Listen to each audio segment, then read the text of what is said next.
iwasan natin. As di ba nagtatawanan yung mga congressman? Ina, no, hindi sila nadidiri sa mga sarili nila na dating drug lord yung kausap nila, or baka nga ngayon drug lord pa yan na tumatakbo pang mayor. Tapos itong matindi, natatawa pa sila doon sa pinaggagawa ng tao na to. Ibang klase mga mambabatas natin, palakpakan natin sila.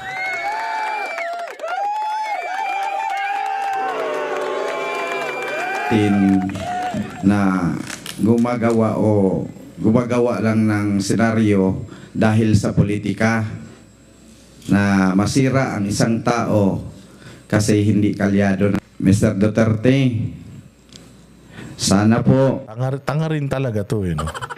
Alam mo, Kerwin Espinosa, kung si PRRD at si Bato gusto talaga nila itong si Leila de Lima na na masira ang buhay, tayo na inimpluwensyahan sana nila yung korte.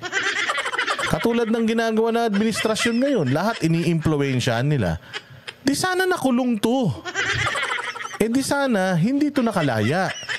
Kung talagang pinulitika nila si Leila de Lima, sana hindi nakalaya. Sana diniinan nila ng diniinan. Sana during their term na na kasuhan na na sentensyahan to ng guilty.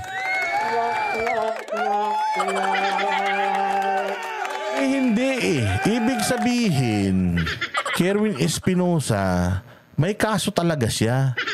Di ba nga, yung DOJ ang nag-case build-up sa kanya at ang dami-dami sa mga taga-bilibid na naging mga naging mga tawag din naging mga whistleblower niya. Isa ka na nga dun Nangamatay na nga lang yung mga yun Ang ibig sabihin dito, hindi to politically motivated kasi si Leila de Lima lang bang kalaban ng Duterte. Di sana katulad ng ginagawa ngayon ng administrasyon, lahat talaga ng kalaban, tinanggal yung mayor. Tinanggal yung mayor sa ganito, tinanggal yung mayor sa ganyan.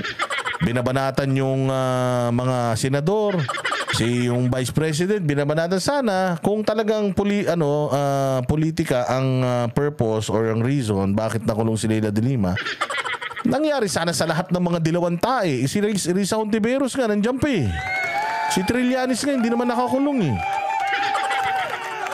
Tama. Di sana ginawa nila sa lahat. Kung talagang politika, hindi kay Leila de Lima lang Ibig sabihin, may kaso talaga si Leila de Lima. Si Trillanes nga nung panahon ni PRD, kinasuhan pa nga ni ni Pulong Duterte ng libel yata yan. Kita mo ngayon, nakalaya pa rin naman si kuya. Kaya yung sinasabi mo na yan, Kerwin Espinosa, putang ina, malabo pa sa sa ihi ng bagong panganak yan.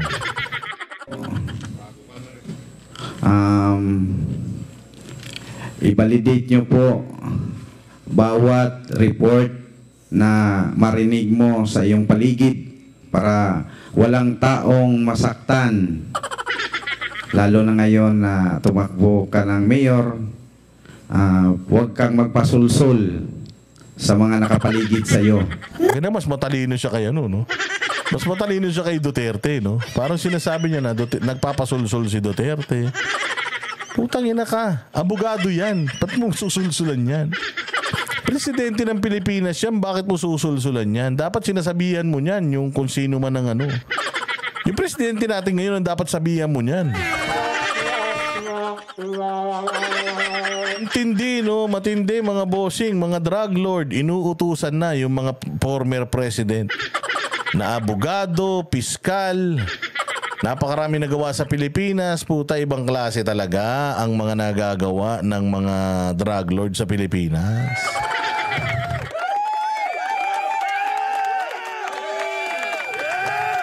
I-validate nyo daw Bato at saka PRRD. Ayusin nyo kasi yung nyo. Ayusin nyo kasi yung mga pagsusumbong-sumbong nyo sa pamahalaan natin. Hindi yung ganyan. Ito, ang sagot ni Bato de la Rosa diyan sa mga pinagsasabi nito ni Kerwin Espinosa. Bato, anong masasabi mo sa mga sinabi ni Kerwin sa'yo? Yung reklamo naman nila, in-action na ng NBI. Gabi si Admar po ito. Dito naman po sa naging pahayag ni nung unay umamin ito na isang sa drugs, no, patungkol sa drugs, pero meron po siyang isiniwalat din sa nagpapatuloy na Quadcom. Sabi dito, i-quote ko lang, ay ito'y patungkol dun sa pinilit mo raw siya nung kayo po ay PNP chief na magsinungaling at ikonekta si dating Senador Leila de Lima sa illegal drugs. Sabi pa niya dito, in-quote, isa sa sumundo sa akin ay si Police General Bato de la Rosa, kung saan sinabi niya sa akin na idawit ko si Peter Lim sa kalakaran ng droga sa Pilipinas, pati na rin daw si Leila de Lima para madiin, at bago pa man yon, pinilit nila ako na umamin na ako ay may kinalaman sa droga. Ano po masasabi niyo po dito? Galing, no? Pinilit nila akong umamin na may kinalaman ako sa droga. Hayop. Wala pala siyang kasalanan. Kayo talaga, oh. Maayos na tao pala yan. Senador. Admar, isa-isahin ko, no? Kung gaano kasi sinungaling yung gago na yan. Kasi kung sabi ko, pag makita ko, suntukin ko yung mukha niyan, eh. Suntukin mo, Senator Bato, baka naman all bark, no bite ka, Gusto ko masuntok mo talaga, Tayo na. Pailabas mo, Bato, ang tapang mo, Sobrang kasinungaling. Alam mo, unang-una, sabi niya doon sa Quadcom na sumulat daw siya, nag-request daw siya na umuwi sa Pilipinas para harapin yung kanyang problema. Napakasinungaling. Pakita ko sa iyo yung news report ng Al Jazeera ba yun? Anong station doon sa Abu Dhabi? Nandun yung report na siya, kasi ganito nangyari niyan, kaya yan nahuli. Dahil missing yan dito, di ba? Lumayas yan. Nagtago doon, nag-abroad, pumuntang Hong Kong, tapos pumuntang Dubai, Abu Dhabi. Ngayon, merong isang OFW na nakabase sa Abu Dhabi na nakakaalam sa kanyang location kung saan apartment siya nagtatago, saan siya nag-stay. At kumontak sa opisina natin, sa Office of the Chief PNP. Kaya, pinapapalo up ko sa ating AIDG. Yung AIDG natin, tumawag doon sa yung... Kita niyo yung script? Utang inan to si Espinosa, sinungaling ang hayop. Kala ko pa naman mabait ka. Hindi ka naman pala sumukong hinayupa ka. Ano ka pala, may sinumbong ka pala ng isang Pilipinong visit ka. Akala nyo siguro, porkit mahabang panahon na, Pucha, hindi mari-retrieve yung mga video yung mga ulul kayo, O, Bato, ipakita mo yung video na yan, Ating police attaché sa Abu Dhabi para mag-coordinate doon sa Abu Dhabi Police na hulihin yan. So, yung informasyon nanggaling sa ating opisina. So, yun. Ang pinapunta ko yung si General Dilbo, si General Pero, pinapunta ko doon sa Abu Dhabi para mahuli yung si Kerwin. So, nagpatulong sila doon sa Abu Dhabi Police. In short, hinuli yan doon. Nung hinuli, turn over sa police attaché natin. Yung police attaché natin, turn over dito kina Dilbo at kay Pero, sinamahan yan, pauwi dito sa Pilipinas. Pagdating dito sa Pilipinas, yun, sinalubong ko. So, grabe yung sinungaling niya. Tang inan to. Akala ko malinis ka, gago ka, tumakas ka pala. Sabi nga nila, ang pagtakas ay sign of guilt. Nung namatay yung tatay mo, alam mo na isusunod ka na noong mga pumatay sa tatay mo. Kaya tumakbo ka. Ngayon, pag takbo mong hayop ka, may nakakita sa'yo doon, hinuli ka ng otoridad, umuwi ka dito ngayon. Pucha, sa takot mo, napatayin ka, hindi nila Bato, kundi nung mga pumatay din sa tatay mong loko-loko ka, dahil drug lord kayo parehas, o inuubos na kayo, o siguro yung mga bagong pumalit sa inyo, yung lumikida sa inyo, O kaya nakipagtulungan ka sa batas para maprotektahan ka ng gobyerno mula sa mga taong gustong pumatay sa'yo.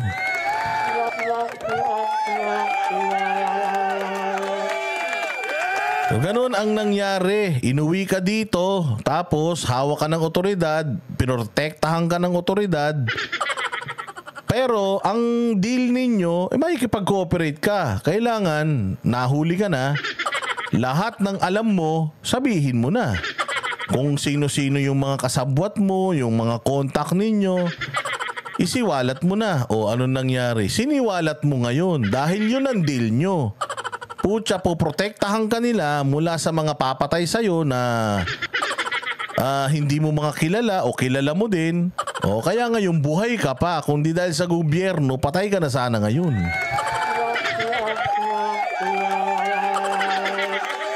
O, diretso. Sabi niya, nagkwento siya, sumulat na nag-request na umuwi, na hindi man siya voluntaryo umuwi, kundi hinuli yan doon. Pangalawa, yung sabi niya na pilit ko doon siya pinapaamin na siya ay may kinalaman sa droga dito, bakit ko pa siya papaaminin na karat naman na drug lord siya ng Albuera Leyte? Bakit ko pa siya papaaminin? Kaya ka nga nagtago eh.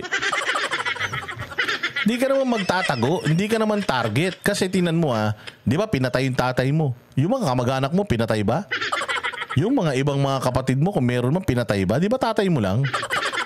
O kaya ka tumakas kasi nga, putang ina, ikaw na yung kasunod. O di sana, kung talagang wala kang kinalaman, papatayin ka lang, di sana lahat kayo namatay. Bakit yung ibang mga kamag-anak mo, buhay naman? Tumakas ka kasi nga, drug lord ka. Tsaka, identified ka sa lugar ninyo na talagang kayo. Talagang mga drug lord kayo. Umaming kayo na mga drug lord pati kayo. Kaya kasi sinasabi ni Bato rito, imposibleng uutusan ko siya na maging drug lord siya. Kilalang kilala yan sa lugar niya na drug lord talaga siya. Napakasinungaling. Bakit siya papaaminin na karata-karata pati yung tatay niya mismo?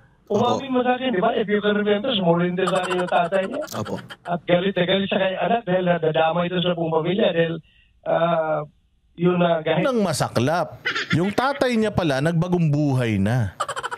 Nagbagong buhay na yung tatay niya, putya, siya tuloy-tuloy pa din. Kaya ngayon, parang lumalabas, yung tatay niya ang kinana, imbis na siya.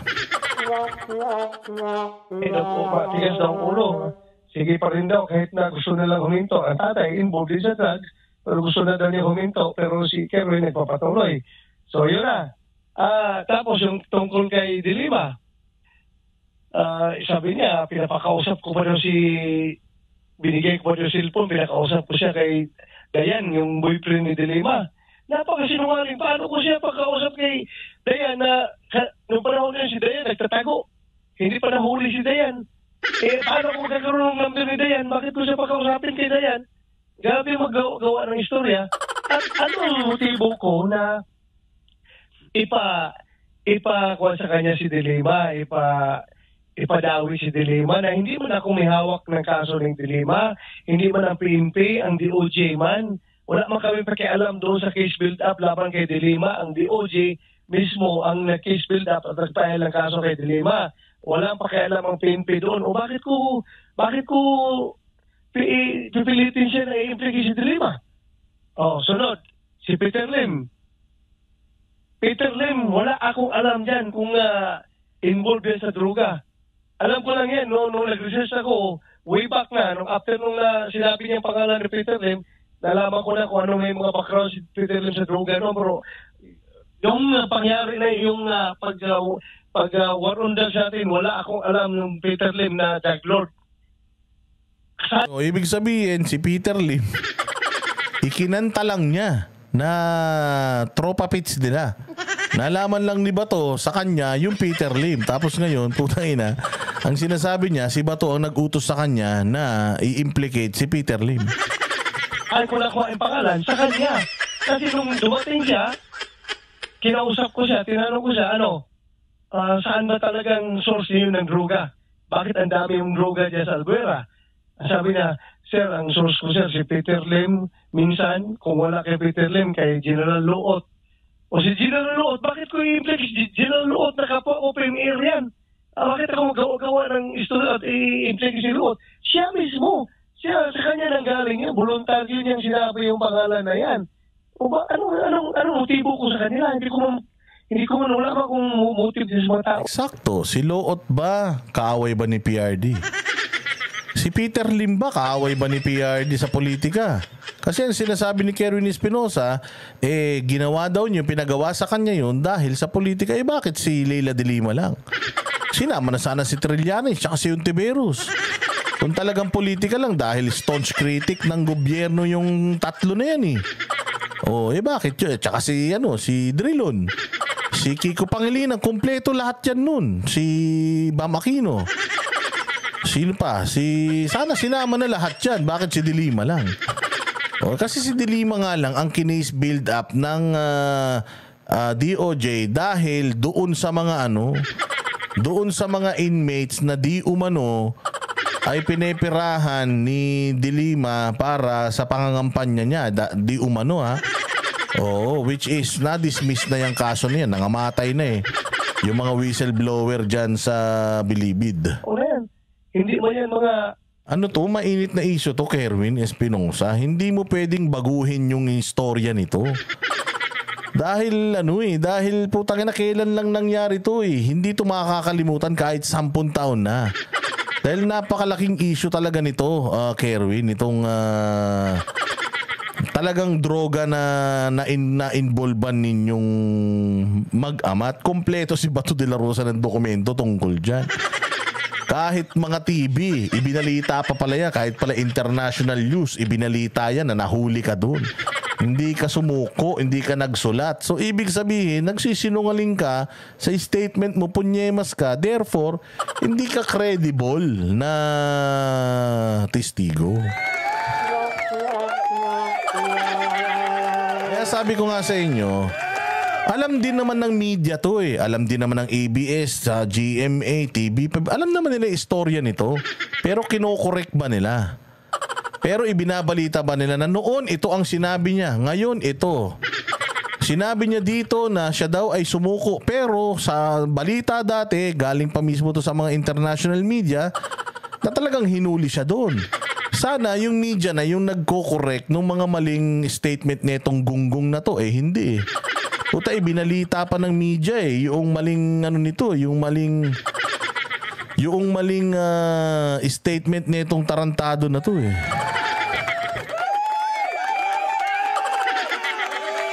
Kaya nga nung narinig ko yung sinasabi niya, tawa ako ng tawa kasi nakasubaybay tayo dyan Alam natin yung istorya Actually, nung nagkukwento nga siya tungkol sa dito, yung unang istorya niya, dire-diretso ngayon, di nga siya makapagsalita ng dire-diretso, may binabasa pa.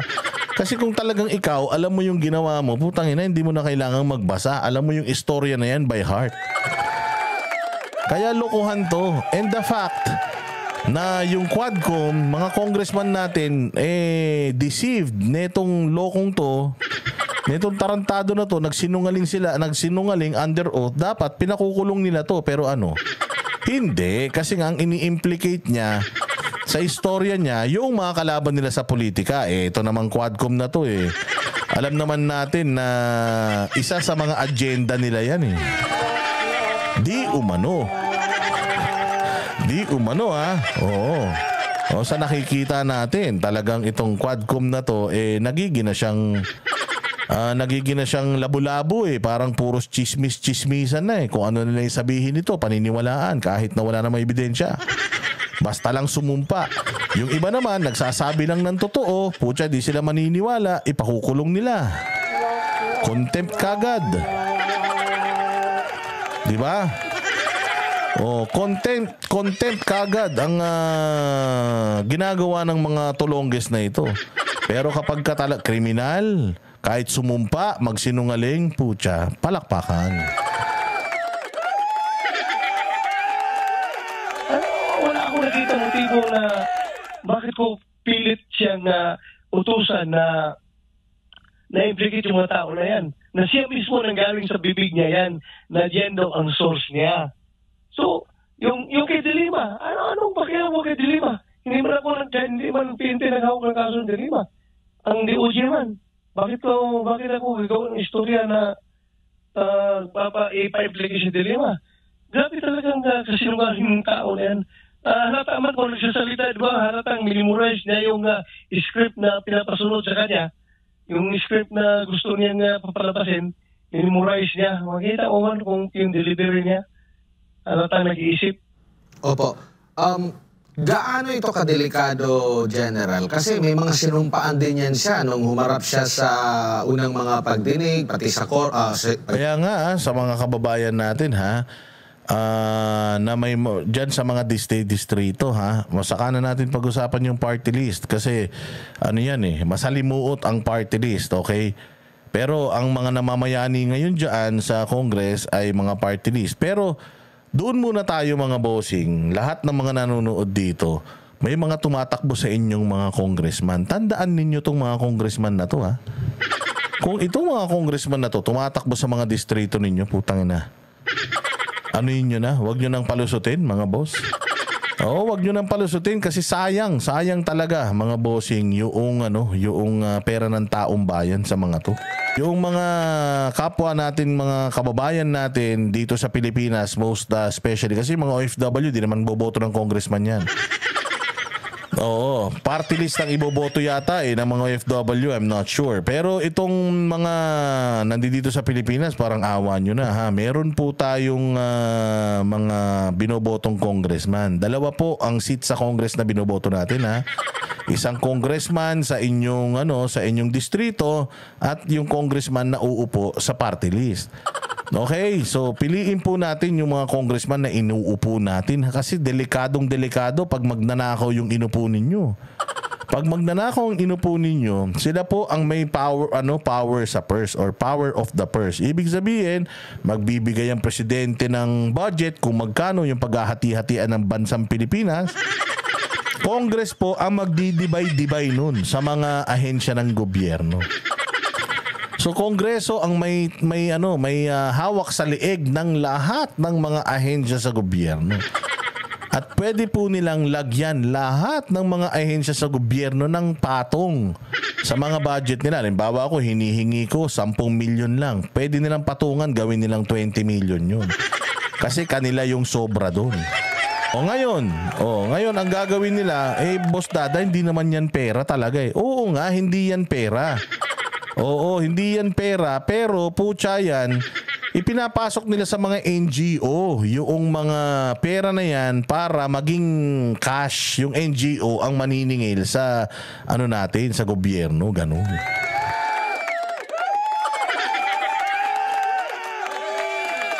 Kaya nga, di ba si Napoles, yan nga ang trabaho ni Napoles.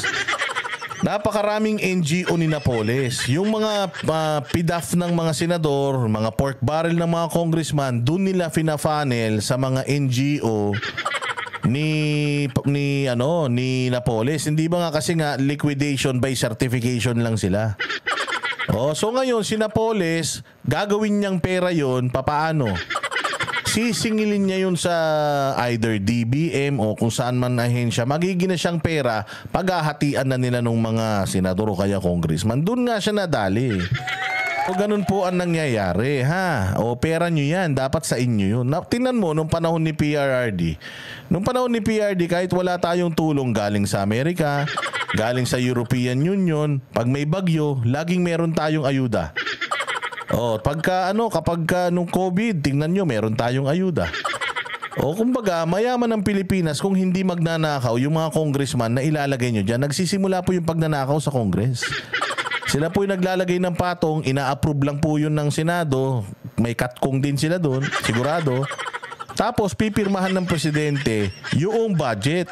Parang awa nyo na, congressman, importante yan. Kasing importante ng presidente. Ito lagi nyong tatandaan. Meron tayong 3 co-equal body sa gobyerno natin. Doon sa Supreme Court, wala tayong kinalaman sa botohan doon kung sinong magiging mga Chief Justice dyan. Wala tayong control. Meron tayong control doon sa dalawa. Ano yun? Sa executive at saka sa judiciary. Ay mali, executive at saka sa legislative. Doon tayo may control sa mga sa presidente, vice president, senator at saka congressman. Yun yung importante, 4 yun na pinaka-importanting mga posisyon. Importante yung posisyon ng mga gobernador, mayor, pero lokal. Ang importante yung pangkabuuan. Kasi pwedeng magnakaw yung mga yan at talagang karamihan sa mga yan magnanakaw talaga. Imbes na yung pera na gagamit nyo para sa serbisyo, para sa inyo, hindi. Binubulsa ng mga kawatan na yan.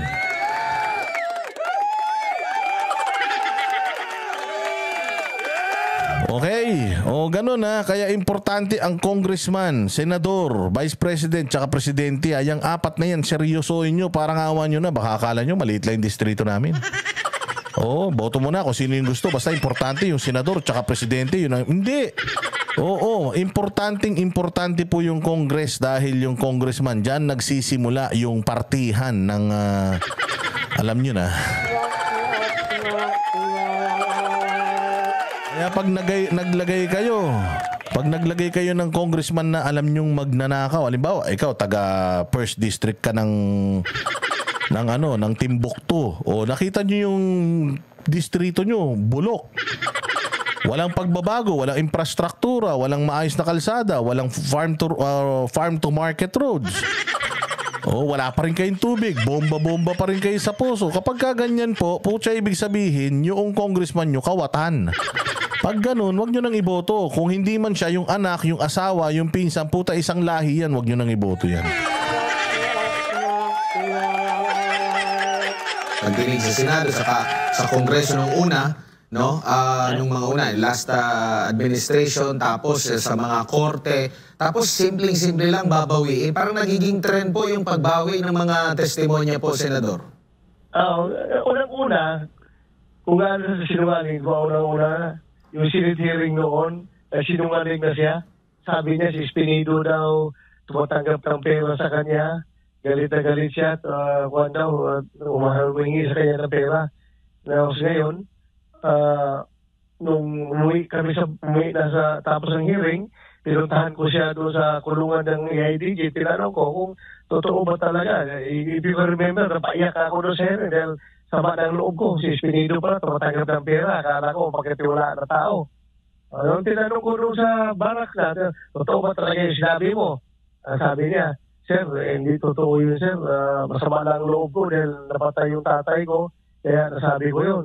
So, he lied under oath doon sa Senado nung hearing na yun dahil gawa na pa na istorya. Tapos ngayon, yung Quadcom, gano'n na naman pinapalabas niya, gumagawa na naman siya istorya. Kung nagsinungaling siya noon, hindi malayong sinungaling na siya ngayon. At talagang puro kasinungalingan yung pinagsasabi niya.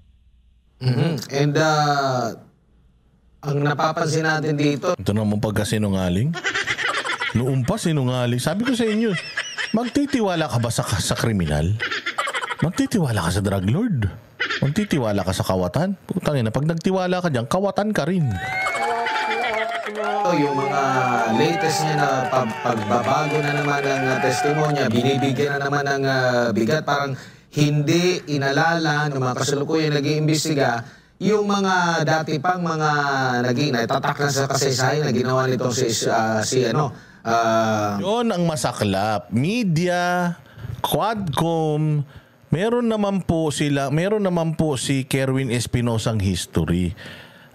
Madali nyo naman pong i-research yun. Yung mismong istorya ni Kerwin, madali nyo namang i-research. Pero ang nangyayari po ngayon, mga bossing, parang kinalimutan na nila lahat. Napakalaking issue nito. Parang kinalimutan na nila. Tapos natabunan na yung mga nangyari noon ng kwento nitong putang inang hayop na ito. So yun yung nakakalungkot. Tama si Admar nakakalungkot na Congress, alam naman nila yung nangyari na yan. Yung mga media, alam naman nila yung nangyari. Pero pinabayaan nila si Kerwin na magsinungaling. Pinabayaan nila si Kerwin na yung nangyari dati na malinaw pa sa sikat ng araw, baguhin niya ngayon. Hindi man nila china-challenge yung mga sinasabi ni Kerwin. Nabisto nga si Kerwin dyan eh. Sabi niya, 4 million. Noon sa Senado, 4 million.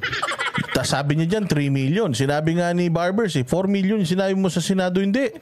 Wala ako sinabing 4 million, 3 million lang. Puta, dun pa lang mali na eh.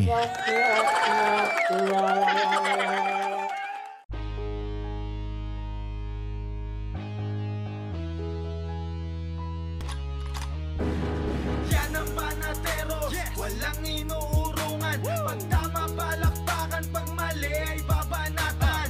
Yan ang Banateros, boses ng ordinaryong Pilipino.